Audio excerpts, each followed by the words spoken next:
अब हम सूरा अल-मुजादिला को बारीकी से समझते हैं। ये कुरान मजीद की 58वीं सूरत है और ये मदीना में नाजिल हुई थी।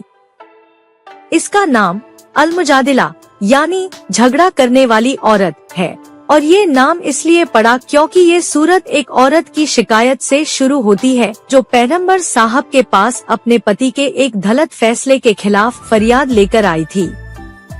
ये सूरत न्याय, इंसाफ और सामाजिक सुधार के बारे में है। पूरा माहौल और वजह नुज़ूल।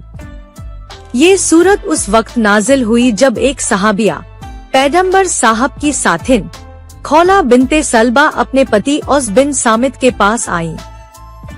उनके पति ने गुस्से में उनसे कह दिया था कि तू मेरे लिए मेरी माँ की पीठ जैसी है, यानी ज़िहार कर दिया।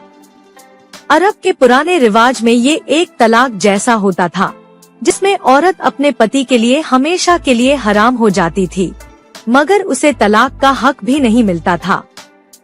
ये एक बहुत ही जालिमाना रिवाज था।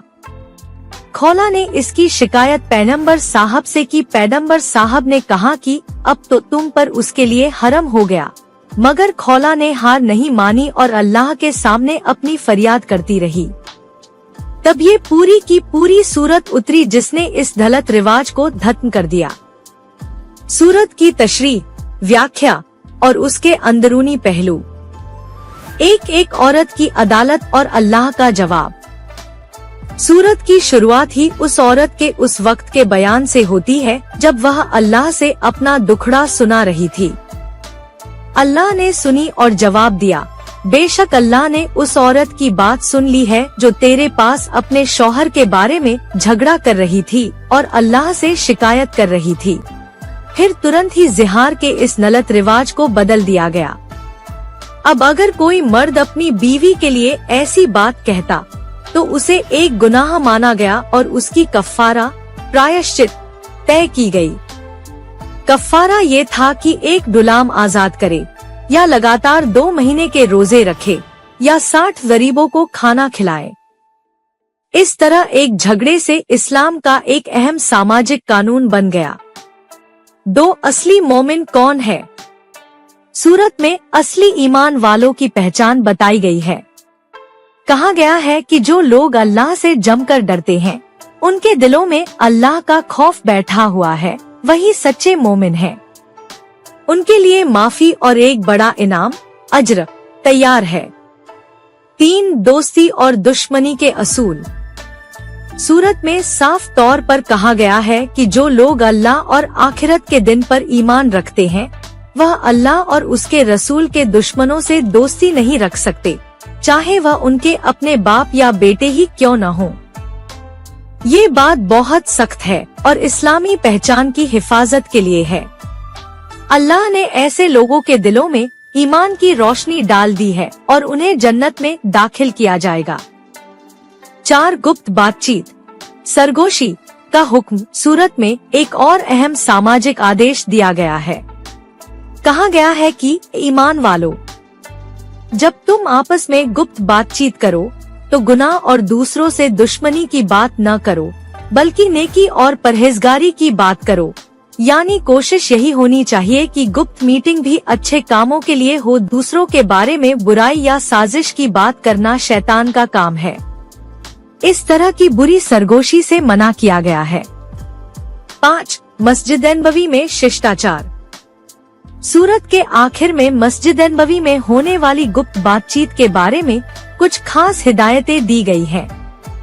मोमिनीन को ये हुक्म दिया गया है कि जब पैगंबर साहब के पास कोई जरूरी काम से आए तो पहले सदका दान दे। हालांकि बाद में इस आयत को दूसरी आयत ने आसान बना दिया। साथ ही मोमिनीन को ये भी कहा गया है कि जब तुम्हें पैगंबर साहब के घर बुलाया जाए तो जल्दी पहुँचो और खाना खाने के बाद ज्यादा देर तक बैठकर बातें न करो, क्योंकि इससे पैगंबर साहब को तकलीफ होती है। सूरत की उपयोगिता और मुख्य संदेश। औरतों के हकों की हिफाजत। ये सूरत इस्लाम में औरतों के मुद्दाम और उनके हकों को बुलंद करती है। इसने एक बहुत ही जालिमाना रिवाज को खत्म करके औरतों को इंसाफ दिलाया। इंसाफ और शिकायत का दरवाजा। ये सूरत सिखाती है कि अगर किसी के साथ कोई जुल्म हो तो वह सीधे अल्लाह के सामने भी अपनी आवाज उठा सकता है। अल्लाह बंदे की दुआ और फरियाद सुनता है। साफ सामाजिक नैतिकता। ये सूरत मुसलमान समाज को सिखाती है कि आपस में किस तरह का बर्ताव करना चाहिए। गुप्त बातचीत भी बुराई के लिए नहीं बल्कि भलाई के लिए होनी चाहिए। अल्लाह के दुश्मनों से साफ रिश्ता। ये सूरत मोमिन की पहचान साफ करती है कि उसकी दोस्ती और दुश्मनी सिर्फ अल्लाह के लिए होनी चाहिए।